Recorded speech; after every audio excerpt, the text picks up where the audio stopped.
और एक बात और, बहुत खबर रखना, हम आज जरूर बातें कह रहे हैं, हम लोग कहते बहुत हैं, सुनते बहुत हैं, जीवन में बहुत कम उतारते। किसी जगह एक घटना घटी भारत में। एक लगभग 80 साल का एक बूढ़ा आदमी था। एक गांव में आपने देखा होगा, पहले साइकिल पर सामान बेचने वाले आते थे, फेरी वाला कहते हैं उसको।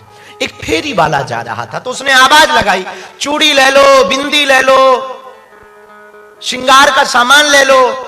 तो बेचारा बूढ़ा आदमी हाथ में लकड़ी लिए हुए और कांपता हुआ बाहर आया।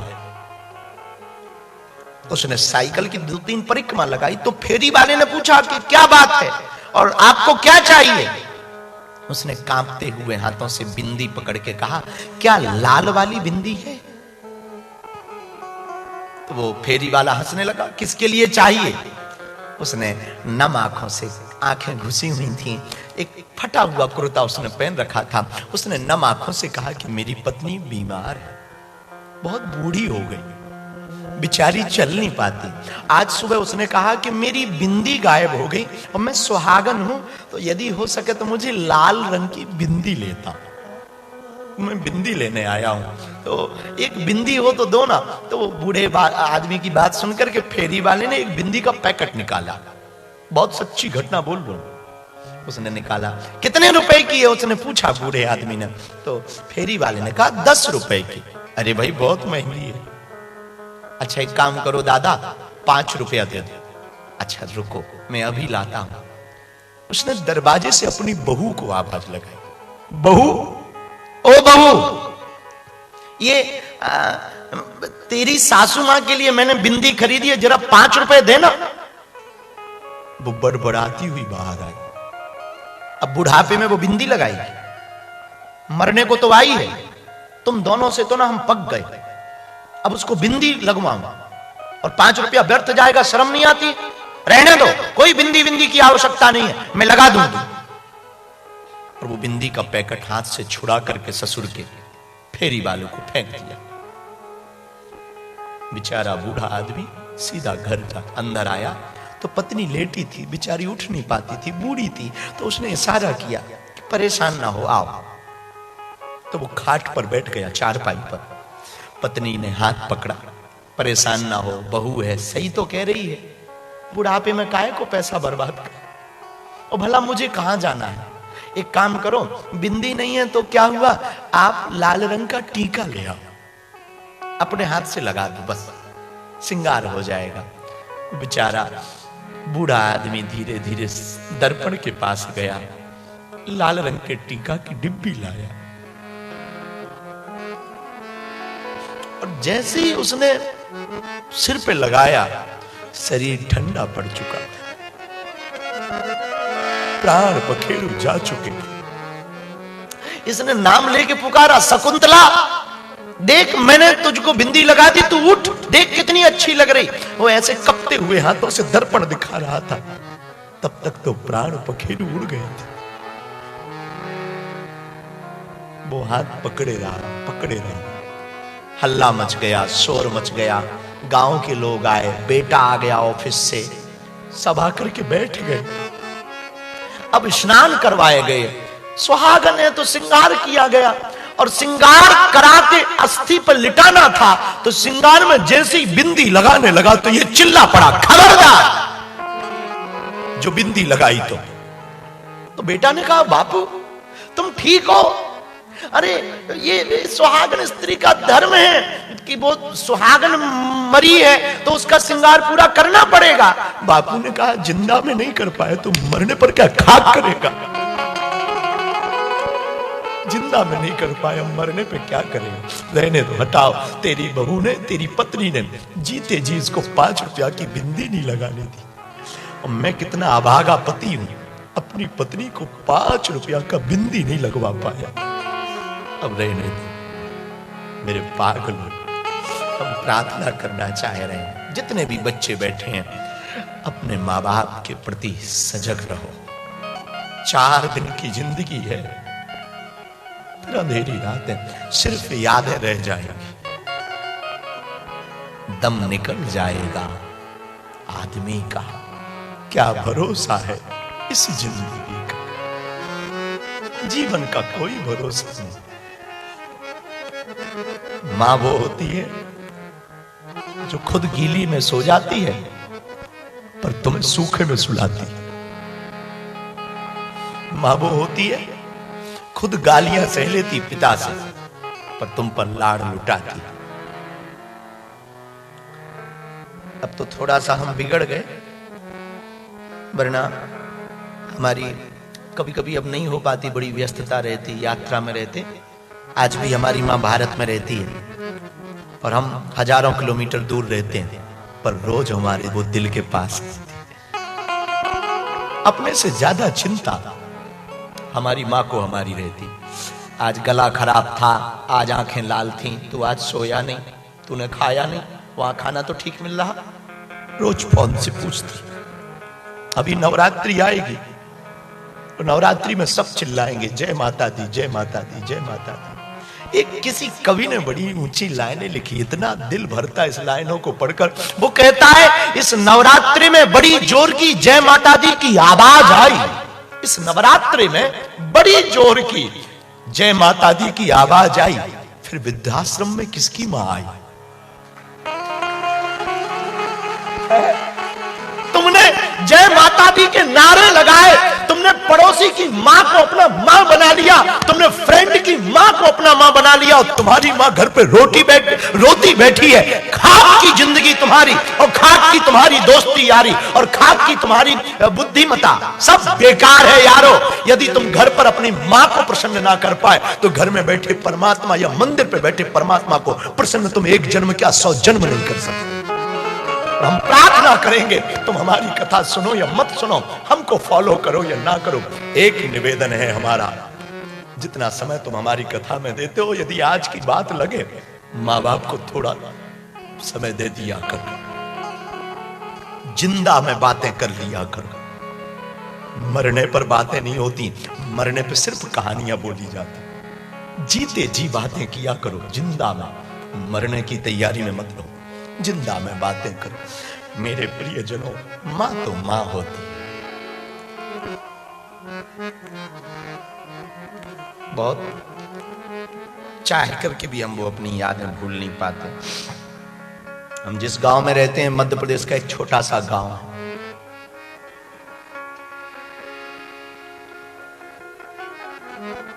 जब हमारी हालत बहुत खस्ता थी, अब तो भगवान भोजन चला रहा है, ठीक है, भला भगवान की इच्छा है। हालत बहुत खराब थी, तब हम अपने गांव में भीख मांग के रहते थे। तो हमारी माँ पता है क्या करती थी पंडित जी?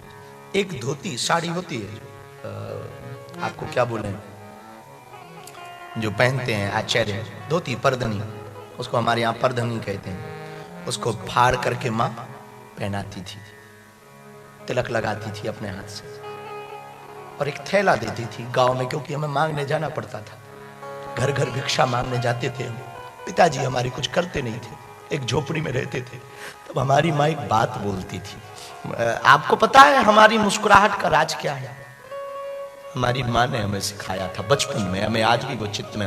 हमारी माँ ने कहा, बेटा घर से बाहर जब भी तू निकलना, मुस्कुरा कर निकलना, ताकि लोगों को ये पता न लगे कि तेरे घर पे आज अनाज नहीं है। मुस्कुरा कर। वो दिन है कि आज का दिन है, किसी भी परिस्थिति में हमने मुस्कुराना नहीं छोड़ा। हर परिस्थिति में मुस्कुरा। आज हमारे जीवन में जो भी है वो उसकी ममता का प्रसाद है।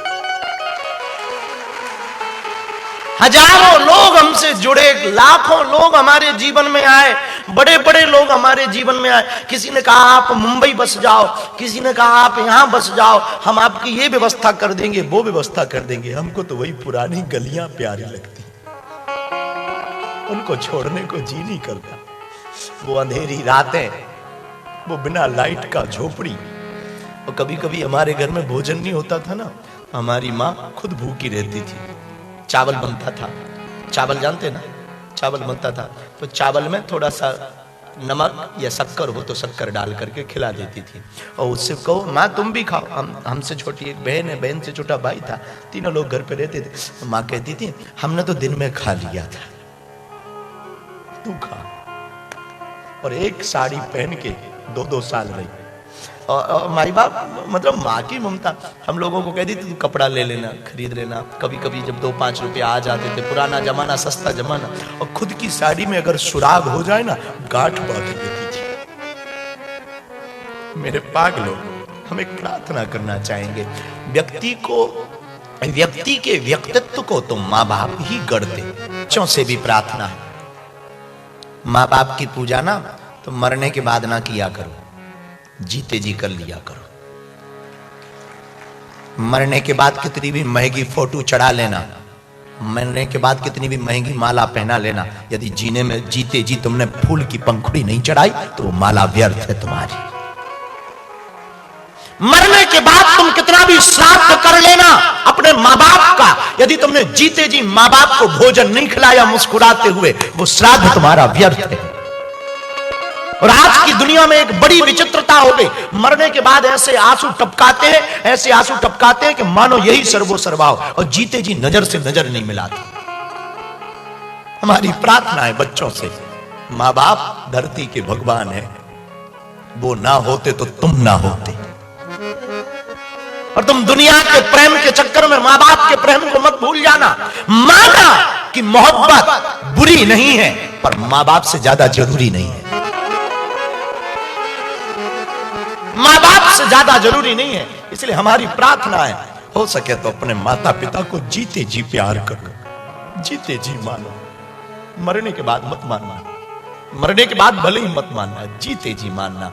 मरने के बाद यदि तुमने माना तो किसी काम का नहीं, जीते जी तुमने नहीं माना तो क्या काम की तुम्हारी संपत्ति, तुम्हारा पद, तुम्हारी प्रतिष्ठा, तुम्हारी इंटेलेक्चुअलिटी है, तुम्हारा वो ज्ञान किसी काम का नहीं। अंग्रेजी का शब्द है गॉड, और गॉड में भी 3 ही अक्षर है, GOD। G for generator, O for operator, D for destroy. Brahma, Vishnu और महेश, ये तीनों ही पृथ्वी पर परमात्मा मां। इसलिए मेरे प्रियजनों, जितने भी यहां पर बैठे हुए अभिभावक हैं, हम प्रार्थना करेंगे, आप अपने बच्चों को संपत्ति देकर मत मरना, मरने के पहले ठीक संस्कार देकर मरना। आप कहो कि हमने तो बहुत संस्कार अच्छे दिए, पर हमारे बच्चे, एक पत्र आया, उन्होंने कहा कि हम तो बहुत अपने बच्चों को ठीक ठीक समझाते हैं, पर बच्चे समझते ही नहीं। उसके पीछे रीजन है संगत का। पानी बरसे और पानी की बूंद यदि गर्म तवे पर पड़े तो वो भाप बन जाती, बाष्प। पानी की बूंद एक ही, पानी की बूंद गर्म तवे पर पड़ती है तो वो भाप बन जाती है, लेकिन वही पानी की बूंद यदि आप सीप में पड़े तो मोती बन जाती है। बूंद वही है, संगत का असर है। पानी की बूंद गर्म तवे पर पड़ती है तो वो भाप बन जाती, पर सीप में पड़ती है तो वो मोती बन जाती। वही पानी की बूंद गंगा में पड़ती है तो गंगा जल बन जाती है, लेकिन वही पानी की बूंद कीचड़ में पड़ती है, मिट्टी में पड़ती है तो कीचड़ बन जाती है। इसलिए आप एक बात का बहुत सजगता रखना, 1 वर्ष से 16 वर्ष तक कुछ चीजों का ख्याल रखना। पहला ख्याल तो अपने बच्चों को बात बात पर डांटना नहीं। बहुत से माता पिता हमारे पास आते हैं कि हमने तो ठीक ठीक समझाया, बच्चे समझे नहीं। बच्चे कहने से नहीं समझते, आप करके दिखाओ तो समझे। देख करके ज्यादा सुधरते बच्चे, देखकर बिगड़ते भी, देखकर सुधरते। तो बहुत ज्यादा टोको मत 1 वर्ष से 16 वर्ष की अवस्था में। और शनिवार मंगलवार हो सके समय मिले, या तो शुक्रवार का नियम है तो शुक्रवार और शनिवार को मंदिर ले जाया करो। राधे कृष्ण मंदिर, यहां एक महादेव का मंदिर है, बहुत प्राचीन महादेव। क्या नाम है?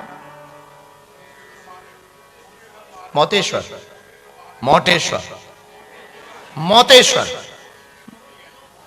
हम समझ गए, मोती, मोटेश्वर महादेव। अलग नाम है इनके, तो इतने नाम पूछो ही मत।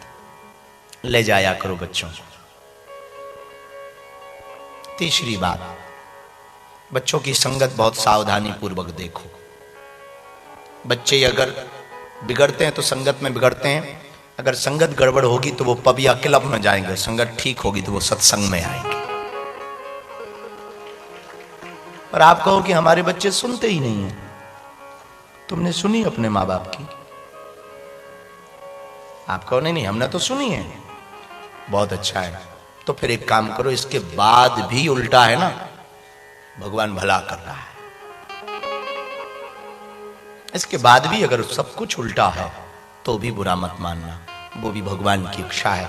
क्योंकि अनुकूल समय में तो सब भजन कर लेते हैं, प्रतिकूल समय में कोई भजन करे वो भगत कहलाए। भगत का लक्षण है जो प्रतिकूल परिस्थितियों में भी, मीरा तो प्रतिकूल परिस्थिति में